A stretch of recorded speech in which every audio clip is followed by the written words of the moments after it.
That night, rain battered Savannah with a fury that seemed intent on drowning the city in a gray shroud. In the cramped attic she had called shelter for 6 months, Emily Carter sat by the window, clutching the handle of a worn suitcase. The tin roof thundered beneath the storm, every strike like a reminder. Her time here was over. Stay and wither away, or step outside not knowing where tomorrow will lead? Emily asked herself, the words echoing in her mind like a whisper too fragile to speak aloud. 6 months earlier, her father's death had stripped away her last refuge. The house, once warm, had turned into a cage of cold stares and cutting remarks from her stepmother. Weeks after the funeral, everything had been sold. Family portraits, trinkets, even her mother's easels and canvases. Only one thing Emily had managed to save: a weathered sketchbook, its edges frayed, some pages still marked with faded watercolors. It was the only piece of her mother she still held. That afternoon, her stepmother's verdict had fallen, sharp and final. You'll move in with relatives. Maybe there you'll learn to take care of yourself. Emily had remained silent, but inside her heart screamed, "No, that's not my life. No one will decide my future for me." When the clock struck midnight, Emily rose. Her hands trembled, but her eyes were steady. She pulled the suitcase toward the door. Inside, a few clothes, $500 saved from tutoring art, and her mother's sketchbook, carefully wrapped in cloth. That was her entire life now. The wooden stairs creaked under her weight. Each sound made her chest tighten, afraid of discovery. She pleaded inwardly, "Don't wake up, don't hear me." But the house lay drowned in darkness, the storm outside masking every step. The front door opened with a sigh, and cold wind rushed in, lashing her face. Damp earth mingled with the faint salt of the sea. She inhaled deeply. "This is freedom," she whispered to herself. "I'm still breathing. I still get to choose." The street stretched out, empty. Lampposts cast dim pools of gold across the slick pavement. Emily dragged her suitcase over red brick, the wheels scraping softly like a drumbeat to her racing heart. Not fear, but exhilaration, hot and untamed, pulsing through her veins. At the Greyhound station, nearly deserted at this hour, she bought a ticket to Newport, Rhode Island. She knew no one there, but the name alone painted images in her mind. Cobblestone streets, small cafes, art spilling from every corner. A place far enough, strange enough, to begin again. On a plastic chair in the waiting room, Emily opened her sketchbook. The fragile pages shivered under her touch. She turned to a blank sheet, drawing quick, rough lines. Not for a masterpiece, but for a vow. These hands will not stop. I will never give this up. Her lips moved softly, almost drowned by the rain outside. "I promise, Mom. I'll never stop drawing." Never. The bus engine roared, dragging her back to the present. Emily climbed aboard, choosing a window seat, her suitcase at her feet, her sketchbook pressed tightly to her chest. As the bus pulled away, she turned for one last look at Savannah. The city lay submerged in rain, streetlights blurred like giant tears caught in the dark. Emily faced forward. The night outside hung like a heavy curtain across a stage, but she believed, behind that curtain, a new scene was waiting. And in Newport, perhaps, she would finally rediscover her lost smile. The night bus carried Emily away from Savannah for hours, past the streets she once knew. She pressed her forehead against the fogged window, watching trees and signs blur into streaks of shadow. The steady hum of the engine and the patter of rain lulled her into sleep without her knowing. When she awoke, dawn had broken. Sunlight streamed through the glass, flooding the seat beside her. The bus was rolling into Newport, Rhode Island. The view made her breath catch. The ocean stretched wide and blue, sunlight scattering across its waves like shards of broken mirrors. Emily blinked, her chest tightening with emotion. "This isn't Savannah. This is a beginning," she whispered inwardly. The bus pulled into the city's main station. Emily stepped down with her suitcase, her hand trembling slightly, but her eyes wide in awe. Newport looked nothing like what she had left behind. Red-bricked streets shaded by rows of trees, old houses with bougainvillea spilling from their balconies, air tinged with sea salt, and the sweet aroma of pastries drifting from nearby cafes. She paused outside a small cafe, its window fogged, golden light glowing from within. Through the glass, she glimpsed people laughing softly over their morning coffee. And in that moment she realized, here, she wasn't out of place. "Slow down, Emily," she reminded herself, tightening her grip on the suitcase handle. "No need to find a place to stay right away. Let your feet lead the way." She wandered through winding streets, past a flower shop bursting with color, a second-hand bookstore scented with aged pages, and a courtyard where the soft strum of a guitar drifted from the corner. The melody tugged a smile from her lips, the first in many months. Everything about Newport was unfamiliar, yet it didn't push her away. The city felt like open arms whispering, "Welcome, begin again." In that moment, Emily felt as if the weight of darkness had slipped from her shoulders. Her steps grew lighter, the suitcase no longer a burden, but part of the journey. She didn't know what the future held, hadn't thought of work or shelter yet. But for the first time in months, she recognized something unmistakable. The breath of freedom, sweet and real, filling her lungs. The morning sun spilled over Newport's brick-paved streets, glittering after the night's rain. The city seemed to glow, as if welcoming the new day. Emily wandered slowly, suitcase rolling behind her, eyes wide as she took in the unfamiliar yet oddly comforting sights. A few blocks away, Nathaniel Whitmore, known simply as Nate to his friends, sat behind the wheel of his sleek black sedan. The clock on the dashboard blinked 8:15. He tightened his jaw. "Late," he muttered, fingers gripping the wheel. This morning's meeting wasn't just another appointment.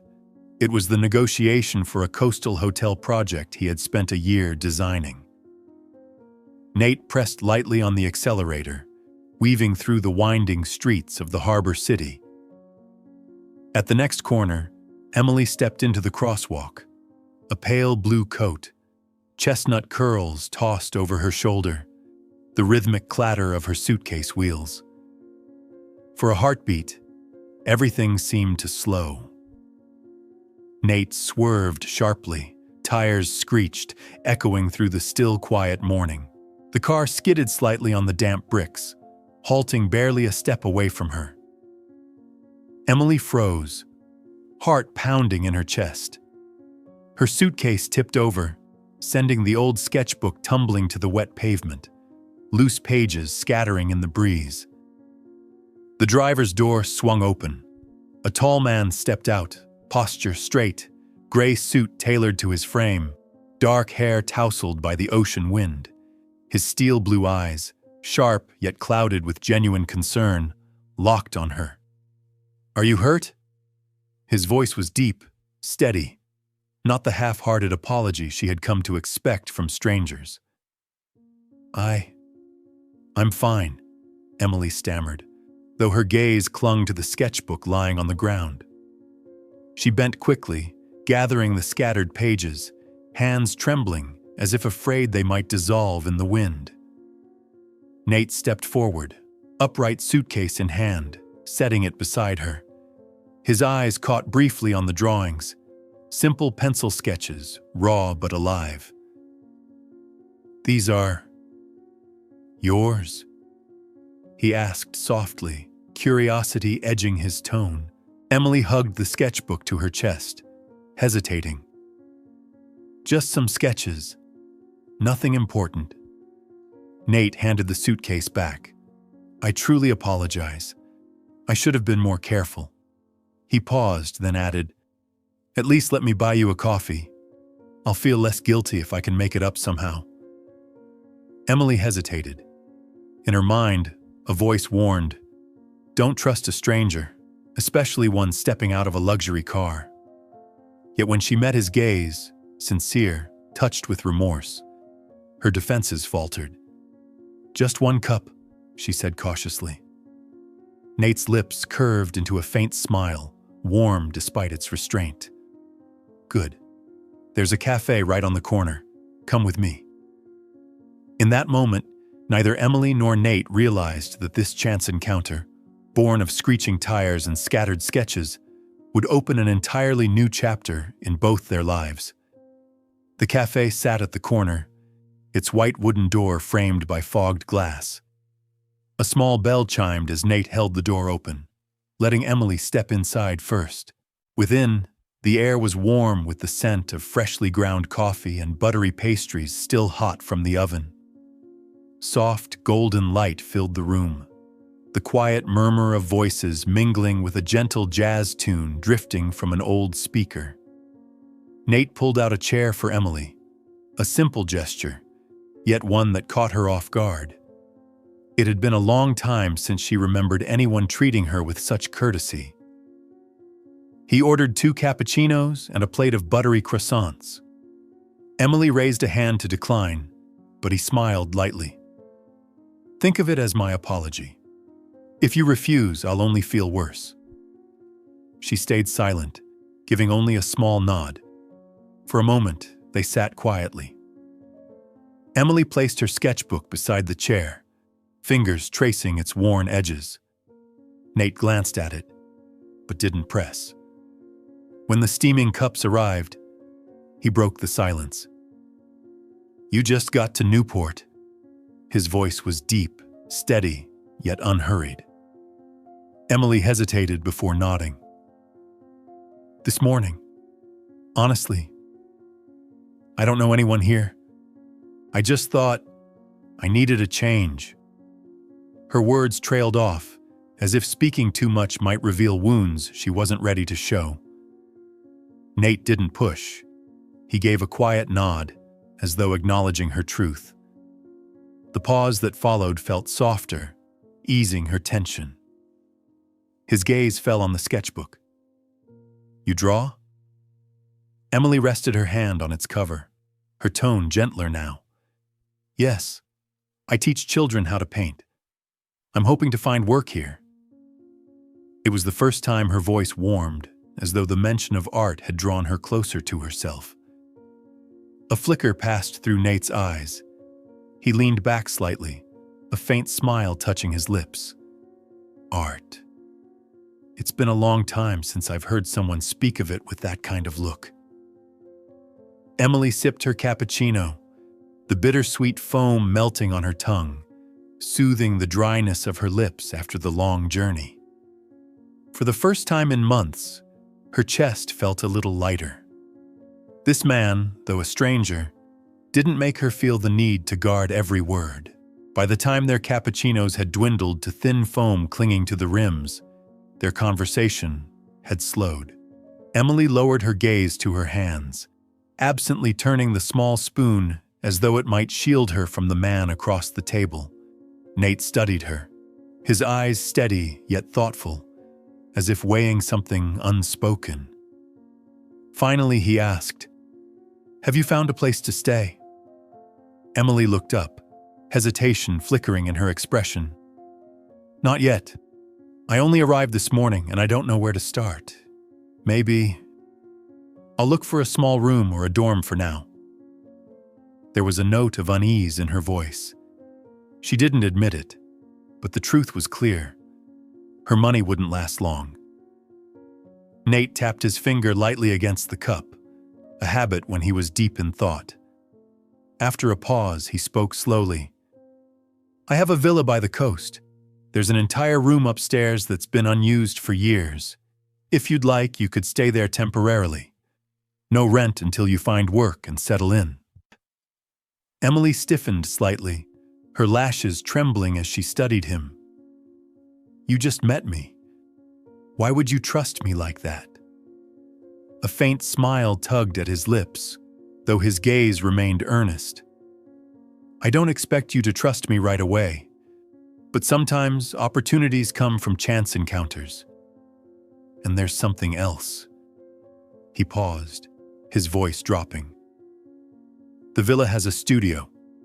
My mother was a painter. Since she passed, no one has touched that room." Emily's eyes flickered with light, then softened. She whispered, "A studio." Nate tilted his head, nodding gently. "Perhaps it's been waiting for someone brave enough to open the windows again, to let the light back in." Silence stretched. Inside her, a quiet battle raged. Reason warned, "Danger. Don't place your trust so easily." But her weary heart trembled at the thought of colors, of freedom, of painting in a room awash with sunlight. She drew in a deep breath, then gave a small, tentative nod, as if sealing a pact with herself. Just temporarily." This time Nate's smile warmed fully. "Temporarily will do." Yet in his eyes, there was something that promised far more than the words suggested.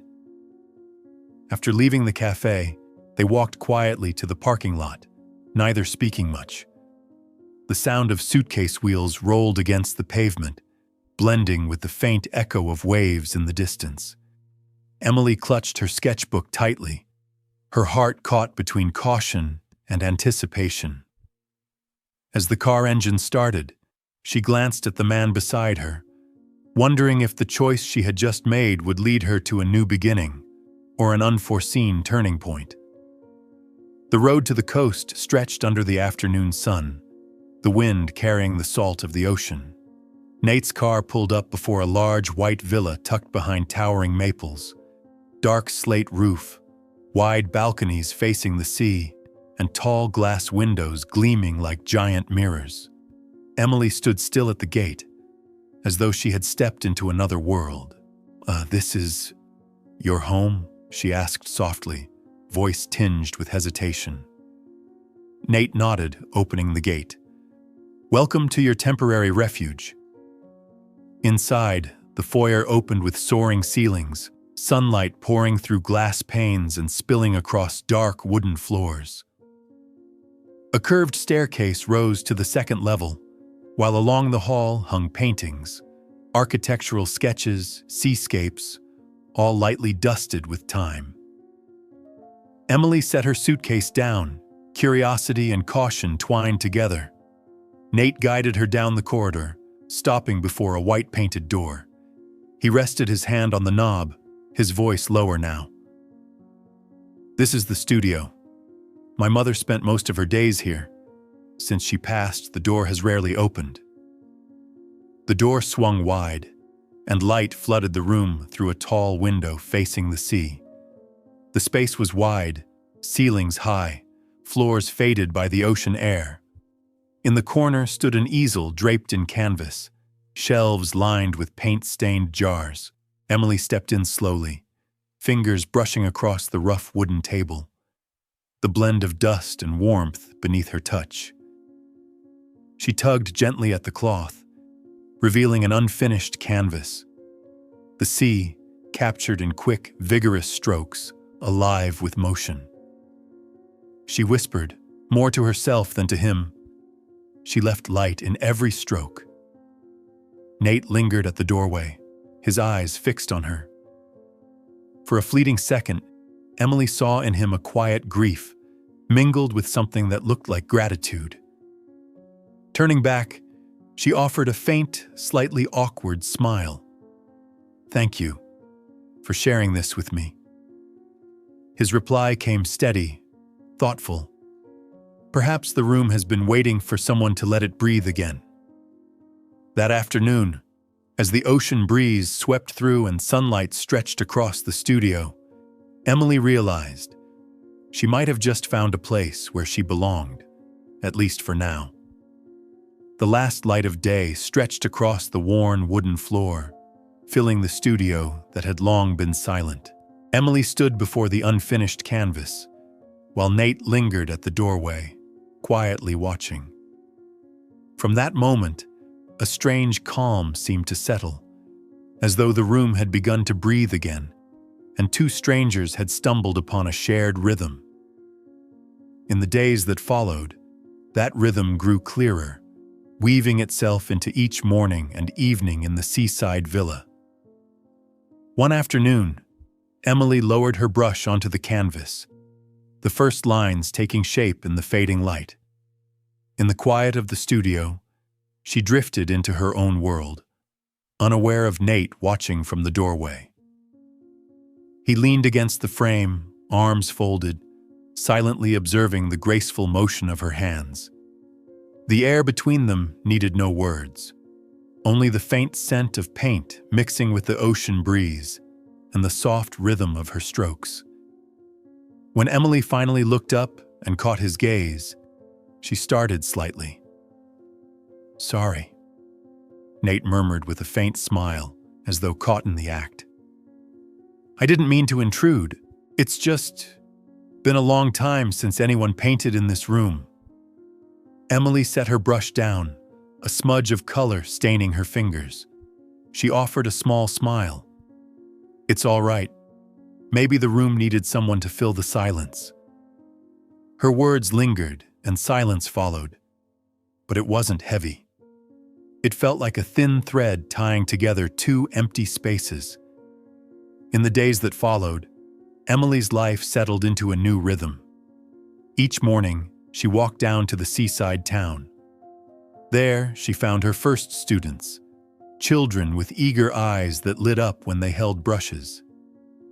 Emily sat among them, guiding each stroke with patience. They chattered brightly, painting crooked suns and lopsided boats, but when their pictures were done, they beamed as if they had created entire worlds.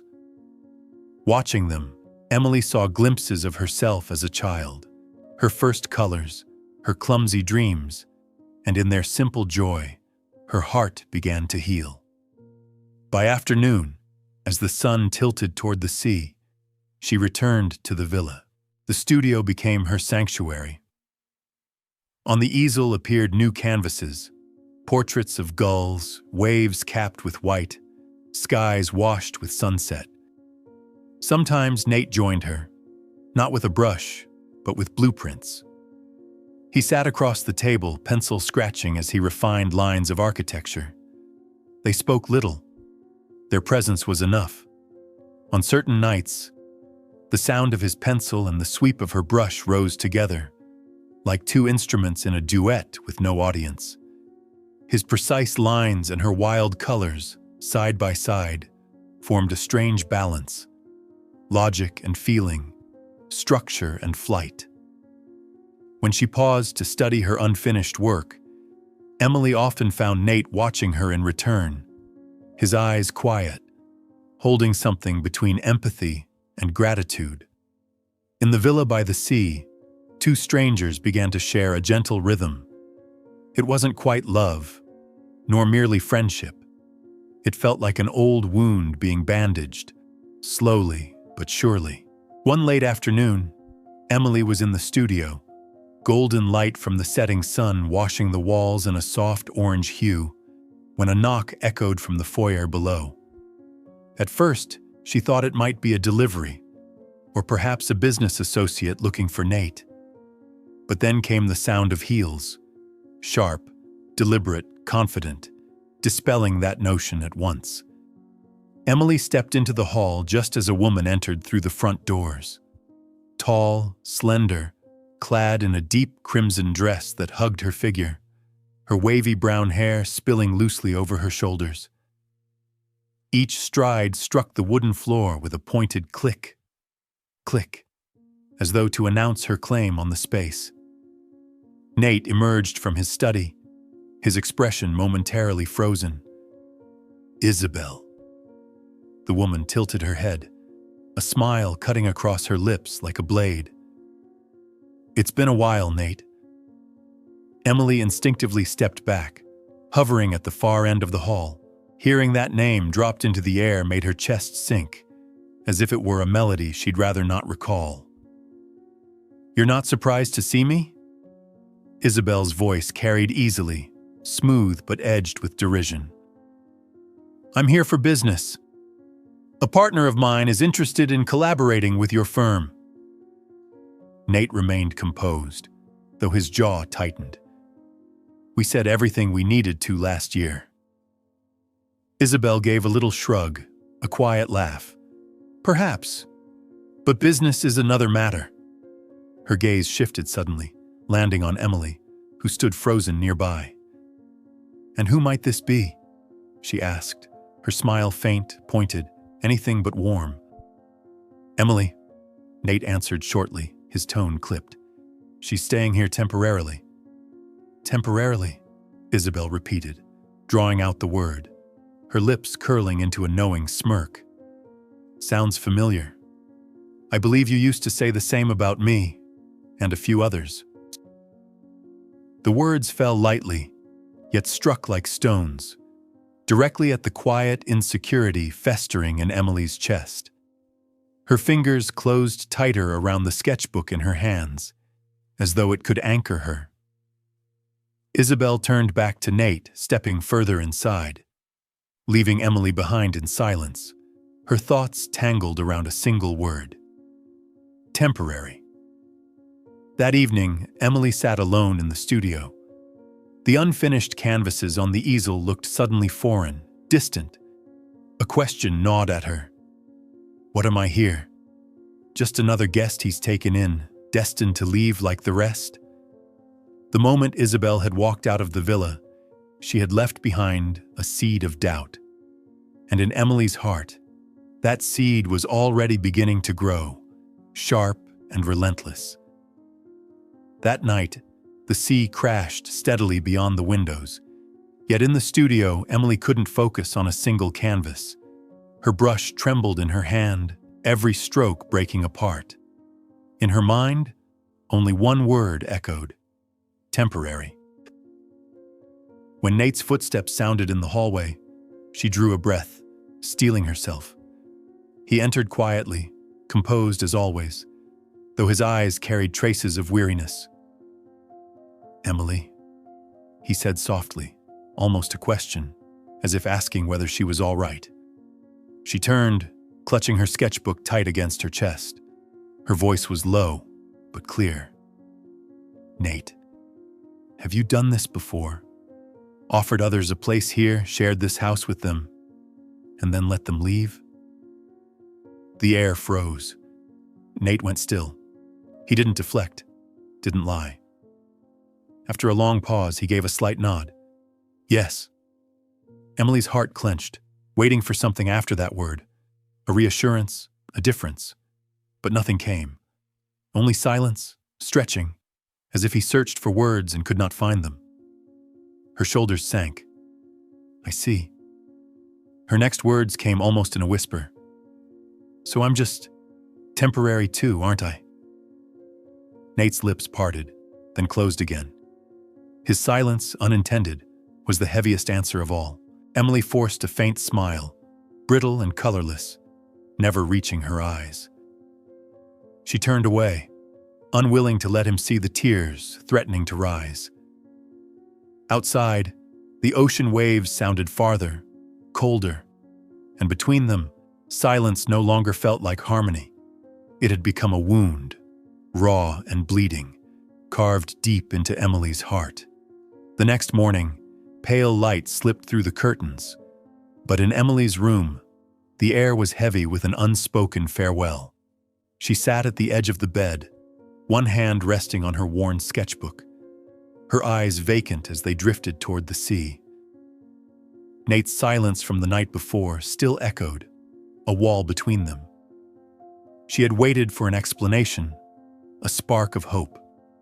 Instead, only emptiness had remained. Emily rose and opened her small suitcase, The zipper rasped softly, breaking the quiet.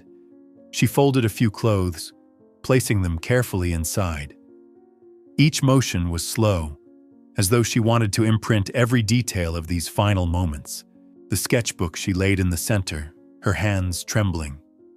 It held the last fragments of her mother, and now, too, it bore witness to these brief but warm days in the seaside villa.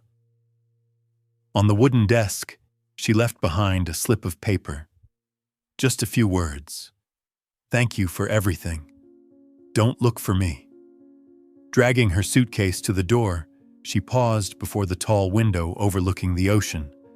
Waves crashed white against the rocks, wind carrying the sting of salt. Her vision blurred, but her hand tightened on the handle. Each step down the staircase thudded like a farewell. The villa's gate opened onto a cold, clear morning, mist still clinging to the trees. Emily drew a deep breath, then walked on, never looking back. Behind her, the villa stood, white and solemn, like a memory. Ahead, the cobblestone road wound toward the town, her suitcase wheels grating softly, blending with the faraway surf. She knew she was leaving the place that had given her rare peace, but it was also here that silence had shown her the truth. It was time to go. When Nate entered the studio that afternoon, he expected to see Emily by the window, hair falling softly as her hand traced new lines across the canvas. But the room was empty. The easel stood silent, and on the wooden desk lay a single slip of paper. He picked it up, reading each word slowly. "Thank you for everything. Don't look for me." Nate crushed the paper in his fist, the edges digging into his palm. His chest ached, as though those brief words had carved a wound deep inside. In the days that followed, Nate vanished from his world. He didn't go to the office, didn't answer calls. His secretary left frantic messages, partners demanded meetings. But he only sat at the piano in the living room, hands resting on the keys without striking a note. At night, he lingered by the window, staring into the black ocean, hoping to catch the silhouette of someone returning. Maria, the old housekeeper, grew anxious. More than once she said, "Mr. Nate, if you keep sitting still like this, she'll only get farther away." Her words struck like a spark in ashes. On the third morning, as dawn painted the horizon pink, Nate slung a small backpack over his shoulder and walked out of the villa. His eyes were resolute. He would find Emily, even if it meant turning the city upside down. On the first day, he scoured Newport. The cafes, art studios, supply shops, anywhere she might have left a trace. He asked shopkeepers about a young woman with chestnut curls, often carrying a sketchbook. All he received were shaking heads. That night, he sat by the waterfront, staring at the lights shimmering on the water. One question cut through him. At what moment did I lose her? In which silence? On the second day, he drove the length of Rhode Island's coast. In fishing villages and small towns, he stepped into every art shop, every community school. At one tiny store, someone recalled faintly. Yes, a young woman asked about children's art classes, but she left quickly. The trace sent a sharp ache through him, yet also a glimmer of hope. Emily was still searching for a place to plant her dream, and he couldn't let her do it alone. That night, Nate fell asleep in his car, forehead against the wheel, fist clenched around her crumpled note. The sky was crowded with stars, but inside him burned only one resolve: to find Emily, no matter how far he had to go. On the third day of his search, the sky cleared after a night of rain. Nate drove into Seabrook, a small seaside town with gray wooden cottages and porches draped in wildflowers. He was about to stop at a gas station for directions when he froze. Children's laughter, mingled with the scratch of pencils on paper, floated through the air. From a small cottage by the water, the window stood ajar, and a gentle voice drifted out. "It's all right. Try again. Drawing doesn't need to be perfect, only honest." Nate's heart clenched. He moved closer, peering through the gap.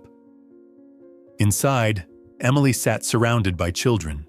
Her hair was tied loosely, curls spilling over her forehead, sunlight catching the softness of her face. In her hand, a pencil guided a young boy who had drawn the wrong line. Nate stood still. The sight cut into him, painful yet warm. Emily looked so peaceful he feared a single step might shatter it. When the class ended, the children spilled out in a flurry of chatter, leaving the room hushed. Emily gathered the papers, keys in hand, and turned toward the door. She froze. On the porch stood Nate, his tall figure casting a shadow across the steps. Their eyes met, not in surprise, but in heavy silence, like a melody caught before its first note. "I found you," Nate said, voice rough, steady nonetheless. Emily tightened her grip on the keys, her heart racing. "Why are you here?" "Because I promised myself I wouldn't let you disappear." She turned away, drawing a deep breath to steady herself. "You didn't need to come. I made it clear." Nate stepped down the porch, his voice low. "I know, and I was wrong to stay silent. But I can't let silence be the last thing between us." Emily looked up, anger and hurt flickering in her eyes. "Your silence made me believe I was only temporary, and Isabel needed just one sentence to prove it." Nate stilled, his hand gripping the strap of his backpack as if to keep himself grounded. "Isabel may have been right about the past, but not about you. You're not temporary. You're the only reason I want to tear down the walls I built." The air between them filled with the roar of waves and the rush of wind. Yet in their eyes, one truth lingered. The pain hadn't gone, but a flame of hope had begun to stir again. That evening, the sun sank toward the horizon. The Seabrook shore glowed gold under the fading light, waves rolling in and scattering shards of brilliance across the sand. Emily walked slowly along the beach, sketchbook in her arms, while Nate followed quietly behind. "Emily." His voice broke the silence, hesitant, yet filled with resolve. She stopped without turning. "Nate, I don't want more empty promises." He stepped closer, the ocean wind tossing his dark hair, his eyes lit with a rare sincerity. From his backpack, he pulled a small velvet box and opened it. Inside lay a platinum ring, glowing softly in the waning sun. "This was my mother's," Nate said, his voice rough. "She gave it to me when I started my career and told me, 'When you are truly certain, give this to the one who deserves it.' For years, I was never sure, until I lost you." Emily turned, her eyes trembling. "You're proposing to make amends?" Nate shook his head. "No, I'm proposing so we can build a home. Not of walls, but of truth and the sound of words that should never remain unspoken. I promise I'll never stay silent again, even when the truth scares me." The waves crashed, as though underscoring his vow. Emily clutched her sketchbook, her heart awash with emotion. Memories rushed back. The warm days in the villa, afternoons with the children, the rare smile he gave her when she painted. But so did the wound of that silent night. She drew in a steady breath. "If I say yes, I want a small wedding. No grandeur, only those who truly matter. And I will keep teaching children. I won't disappear into your world, and I won't let you disappear into mine." We have to walk together. Nate sank to one knee in the sand, the ocean wind pressing against his shoulders. He looked up at her, lips curving faintly, eyes bright with unshed tears. I agree. All of it. A small wedding, truth instead of silence, art instead of emptiness. And you, before everything. A final tear slipped down Emily's cheek. She held out her hand. Then, yes. Nate slid the ring onto her finger. It fit perfectly, as if measured by the days they had once lost to distance. Rising, he gathered her into his arms, not in desperation, but in the steady embrace of a man who had chosen to stay, no matter the storms. The evening tide surged, joining the laughter that spilled from their lips. And on that shore, a new chapter began, not temporary, but everlasting. Years later, in the seaside villa, the waves still beat their rhythm against the windows, blending with children's laughter and the sound of a piano drifting from the living room. Emily sat at the easel, their young daughter by her side, small hands clumsy yet eager as she laid her first strokes of paint. Nate entered, sleeves rolled up, architectural sketches tucked under his arm. He set them down and moved closer, watching with his wife and child as the fledgling painting took shape. In his eyes was not only pride, but the peace he once thought he would never find. Their life, in hindsight, resembled a canvas still in progress. There were bright strokes, days of joy, of laughter, of radiant moments. There were shadows, separations, misunderstandings, silences that once seemed insurmountable. There were empty spaces, yet to be filled, like the future still waiting to be written. But together, those layers formed a masterpiece, not perfect, but alive and true. A work they continued to add to every day, with trust, with love, and with the courage to speak their hearts. And in the sound of the waves outside, one might almost hear the quiet melody of a painting that would never truly end.